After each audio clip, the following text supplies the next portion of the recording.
ئەم کاتتان باش دکتۆرە، هۆکارەکانی سەر ئێشە لە کاتی دووگیانیدا چین؟ خۆی زۆر لە خانمان تووشی سەر ئێشە ئەبن لە کاتی دووگیانی. هۆکارەکانی زۆرە، لەوانە گۆڕانکاری لە هۆرمۆنی ئیسترۆجین، بەرزونزمی لە هۆرمۆنی ئیسترۆجین لەوانەیە ببێتە هۆکار بۆ ئەوەی تووشی ژانە سەر بێ. وەروە گۆڕانکاری لە هۆرمۆنەکان لەوانەیە بێتە هۆی ئەوەی خانمەکە تووشی ڕشانەوە بێت و تووشی هێڵنجە بێت و خواردنی باش ناخوات، تووشی وشک بوونەوە ببێ. وشک بوونەوەکەش وا ئەکات تووشی سەر ئێشە ببێت. وەروەها زیادبوونی قەبارەی خوێن لە ماوەی دووگیانی و زیادبوونی سووری خوێن لەوانەیە هۆکار بێ. وەروەها دابەزینی شەکری خوێنیش لە کاتێکدا کە خانمەکە بە هەر هۆکارێک بێ خواردنەکانی بە جوانی ناخوات یاخود ژەمەکانی کەمە شەکری خوێنی دابەزێت لەوانەیە بێتە هۆی ژانەسەر.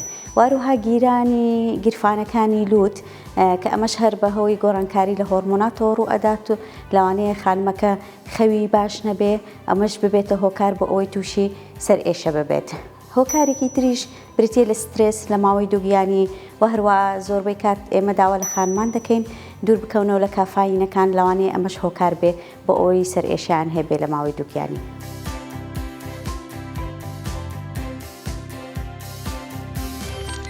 میهرەبانی، دڵسۆزی و لێزانی.